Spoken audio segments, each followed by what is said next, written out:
menggerakkan hati, negeri ini memanggilmu kawan. Gimana kabarnya Pak? Oh, baik.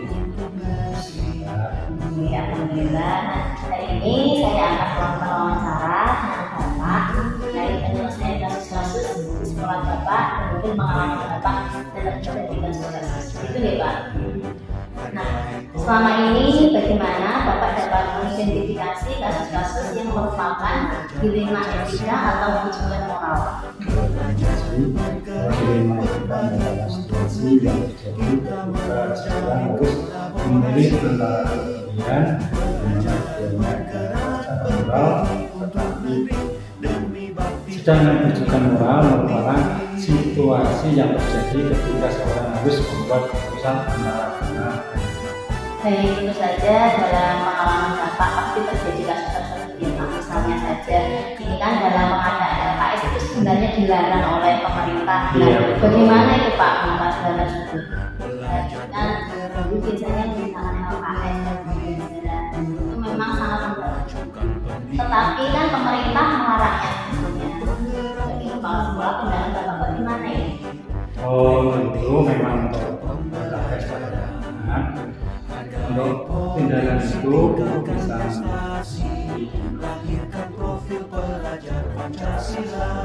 jadi kita tidak gitu ya Pak, tetap harus sesuai dengan peraturan yang berlaku. Iya betul. Ketika melakukan pelanggaran maka kebijakan dari Bapak mengambil keputusan untuk mengajukan diri hasil aksi.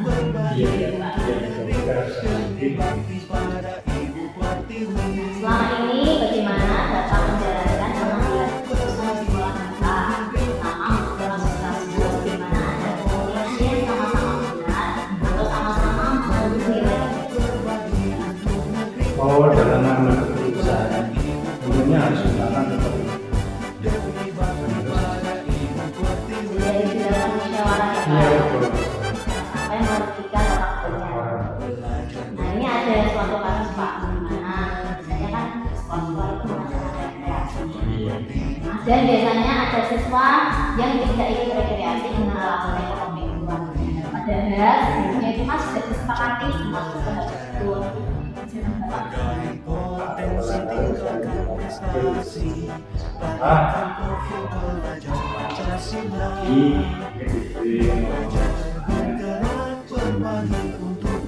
Pengecualian ya Pak. Pengecualian, iya betul. Langkah-langkah atau prosedur seperti apa yang biasa Bapak lakukan selama ini Pak dalam pengambilan keputusan? Dalam mengambil keputusan pertama kali Bapak adalah komunikasi dengan pihak yang terlibat, mencari solusi, kemudian mengambil keputusan di mana tersebut harus disepakati bersama. Iya, jadi dalam melakukan pengambilan keputusan harus dilakukan komunikasi terlebih dahulu ya Pak. Kemudian dilakukan musyawarah yang harus disepakati bersama. Baik, untuk selanjutnya hal-hal apa saja yang selama ini Bapak anggap efektif dalam pengambilan keputusan pada kasus-kasus dilema etika? Oh, itu dengan komunikasi dan Jadi itu menurut Bapak efektif ya Pak? Iya. Menyelesaikan kasus. Iya. Komunikasi dan pendekatan. Kemudian hal-hal apa saja yang selama ini merupakan tantangan dalam pengambilan keputusan pada kasus-kasus dilema etika? Tantangannya apa? tantangan yang terjadi kita harus siap menghadapi perbedaan dari satu pihak yang merasa terjadi dan terkadang pihak yang datangnya itu dengan keputusan kita akan melakukan suatu tindakan Ya, memang begitu ya Pak. Kadang itu dalam suatu pengambilan keputusan masih ada pihak-pihak yang merasa Oh betul, tidak senang ya Pak. betul. Dan itu biasanya mereka langsung melakukan provokasi kepada orang yang lain. Iya. Nah selanjutnya, apakah Bapak memiliki sebuah tata kala atau jadwal tertentu dalam sebuah penyelesaian kasus dilema etika? Apakah Bapak langsung menyelesaikan di tempat atau memiliki sebuah jadwal untuk menyelesaikannya? Atau prosedur seperti apa yang Bapak jalankan? Diceritakan Pak. Jadi kalau jadwal secara terus ada ya. Untuk permasalahan dilakukan secara kondisional, ya Jika memang kasusnya darurat harus ada keputusan, maka saya juga harus bisa dilakukan. Namun apabila masalah tidak darurat, kita bisa melakukan musyawarah dengan pihak yang Jadi dalam penyelesaian kasus ini bergantung kasusnya ya Pak. Iya, Kasusnya betul. darurat, kasusnya besar harus segera diselesaikan, maka saat itu bisa jadi itu gitu. Dalam mengambil keputusan, pihak-pihak mana yang mendukung Bapak? Ya. Dalam mengambil keputusan itu ada dukungan dari pemangku kepentingan selama ini yang bekerja dalam mengambil keputusan. Sikap kooperatif dari pihak yang terlibat juga sangat membantu dalam penyelesaian kasus-kasus. Jadi dukungan dari pemangku kepentingan, kemudian sikap kooperatif dari pihak-pihak yang terlibat ya Pak. Iya. Kadang kan ada pihak-pihak yang terlibat itu sulit ya. Sulit, iya betul. Jadi memang sikap kooperatif itu sangat membantu dalam penyelesaian kasus. Yang terakhir Pak, dari semua hal yang telah disampaikan, pembelajaran apa yang dapat Bapak petik dari pengalaman Bapak mengambil keputusan di tema etika? Bahwa pembelajaran yang dapat kita ambil adalah ketika kita mengambil suatu keputusan, jangan sampai merugikan orang banyak. Selain itu membawa dampak jangka panjang. Tidak hanya menyelesaikan dalam jangka pendek saja yang dikhawatirkan akan menjadi pembaku di masa yang Ya, dapat saya simpulkan, jadi dalam mengambil keputusan itu harus mengutamakan kepentingan orang banyak. betul. Iya. Baik Pak, hanya itu saja yang ingin saya sampaikan. Terima kasih atas waktunya.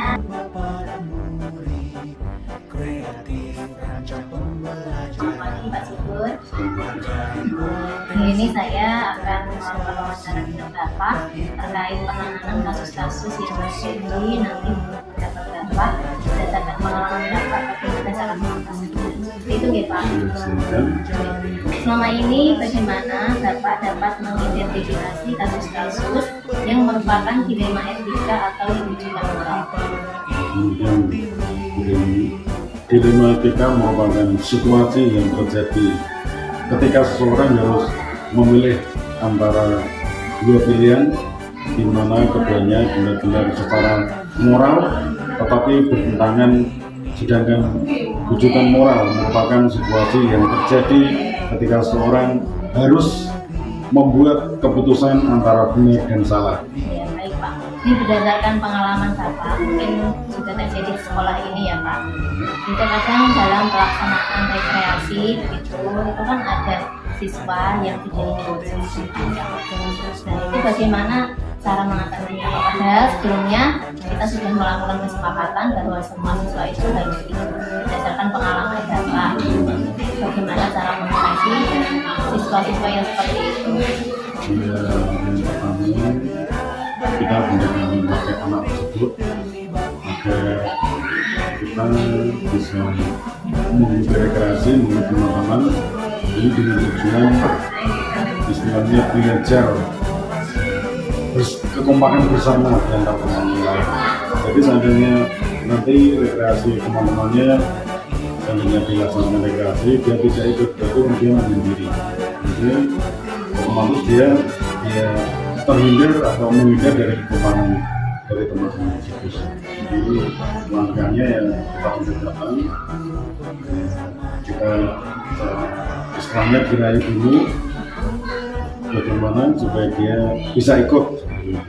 Terkadang kan ada kasus seperti ini Pak, siswa itu sebenarnya ingin ikut rekreasi, tetapi keadaan orang tua itu kurang, ekonominya kurang, jadi bagaimana Pak? Di satu sisi kita kan juga kasihan dengan siswa tersebut, tapi di sisi lain jika kita membiarkan anggota siswa ikut misalnya tidak membayar, tapi nanti kan menimbulkan kecemburuan antara teman-teman. Solusinya bagaimana ya? Untuk kasus ini bagaimana mereka orang tua ini biasanya punya dia harus ikut karena ya kita istilahnya pembayaran itu secara sendiri, tetapi di dalam penyampaian kepada teman-teman dia sudah membayar, padahal dia istilahnya diberi kopinya atau mungkin diberi separuh atau mungkin digratiskan, tapi masalah itu jangan disampaikan kepada teman-temannya, nanti temannya pasti dari orang-orang tertentu dia tetap terintegrasi dengan cara seperti itu. Keluargaan mereka terus setelahnya diberi keringanan membayar separuh atau mungkin gratiskan, tapi diumumkan pada teman-teman dia juga meriah seperti kalian. Jadi penyampaiannya ke anak itu nanti kalau di depan anak-anak yang lain kita menyampaikan bahwa si anak sudah bayar gitu ya Pak. Tapi di belakang kita juga memberi kebijakan bagaimana caranya agar anak ini tidak keberatan. Seperti itu Pak. Selama ini bagaimana Bapak menjalankan pengambilan keputusan di sekolah, terutama untuk kasus-kasus di mana ada dua kepentingan yang sama-sama benar atau sama-sama mengambil nilai kepentingan. Sama-sama benar. Untuk misalnya ini bagi siswa ya? Mungkin siswa antara guru dengan siswa atau dengan guru dengan guru. Dalam mengambil keputusan tentunya harus mengutamakan kepentingan orang banyak. Itu mengutamakan kepentingan orang banyak, tapi tidak hanya golongan atau berlebih, tapi untuk orang banyak. Karena tidak terjadi kedempuan sosial. Baik, jadi kita harus mengutamakan mengambil keputusan itu harus mengutamakan kepentingan orang banyak ya Pak. Baik. Nah, langkah-langkah atau prosedur seperti apa yang biasa Bapak lakukan dalam menangani kasus-kasus tersebut Pak? Dalam mengambil keputusan yang pertama dilakukan adalah melakukan komunikasi dengan pihak yang terlibat atau yang terkait, mencari solusi, kemudian mengambil keputusan di mana keputusan tersebut harus disepakati bersama. Baik, jadi untuk menangani kasus yang pertama itu harus melakukan komunikasi dengan pihak-pihak yang terlibat. Ini melakukan musyawarah gitu ya.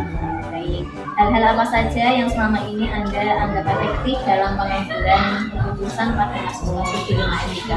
Terutama itu mengenai komunikasi dan pendekatan. Komunikasi pendekatan kita mengajak dulu pada yang mungkin yang berkepentingan, kemudian dilakukan pendekatan supaya terjadi penyelesaian yang baik. Jadi kita menghabiskan sebisa mungkin menghindari kekerasan ya Pak. Ya, kita menyelesaikan kasus dilakukan melalui komunikasi dan pendekatan.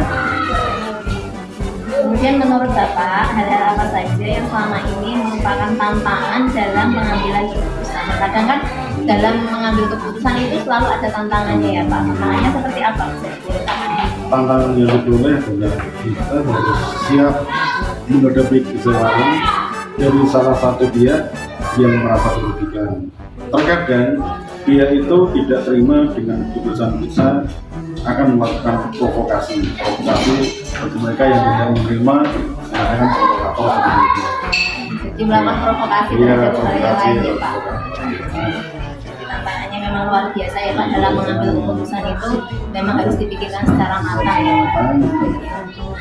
Baik, apakah Bapak memiliki sebuah jadwal tertentu dalam sebuah penyelesaian kasus di lingkungan Etika, atau apakah Bapak langsung menyelesaikan di tempat atau memiliki sebuah jadwal untuk menyelesaikannya? Seperti apa yang Bapak lakukan? Kalau dijadwalkan secara tentu tidak, penyelesaiannya masalah dilakukan secara kondisional. Jika memang kasusnya darurat terus seperti diambil keputusan, segera diambil keputusan, maka saat itu juga kita bisa melakukannya. Namun apabila masalahnya tidak darurat, kita harus bisa melakukan musyawarah dengan pihak-pihak yang terkait. Jadi bergantung kasusnya ya Pak ya. Kasusnya. Jadi kalau kasusnya darurat membutuhkan penanganan segera, dari saat segera itu bisa. dilaksanakan. Tapi kalau tidak darurat mungkin bisa dilakukan musyawarah terlebih dahulu, gitu ya Pak. Adakah orang-orang atau faktor-faktor yang selama ini mempermudah atau membantu Bapak dalam mengambil keputusan kasus-kasus dilema etika Pak? Siapa Pak? Yang membantu Bapak atau yang memberikan dukungan dalam pengambilan keputusan? Dukungan dari pemangku kepentingan selama ini mempermudah dalam pengambilan keputusan, sikap kooperatif dari pihak-pihak yang terlibat juga sangat membantu dalam penyelesaian kasus. baik. Jadi dukungan dari pemangku kepentingan juga sikap kooperatif dari pihak-pihak yang terlibat ya Pak. Nah, dari semua hal yang telah disampaikan Bapak tadi, pembelajaran apa yang dapat Bapak petik dari pengalaman dalam pengambilan jurusan Dilema Etika Pak? Dari permasalahan ini, pembelajaran yang dapat diambil adalah ketika kita mengambil keputusan, jangan sampai merugikan orang lainnya atau orang lain. Selain itu, membawa dampak jangka panjang, tidak hanya menyelesaikan dalam jangka pendek. Tentu saja yang dikhawatirkan akan menjadi bom waktu di masa yang akan datang. Oke, baik Bapak, terima kasih atas waktunya, pengalaman yang luar biasa, semoga bisa menjadi inspirasi bagi saya, pengalaman bagi saya. Tentu saja apa yang menjadi tujuan ini bisa terkabulkan, bisa terlaksana sehingga kedepannya nanti kemudiannya akan lebih baik lagi seperti itu.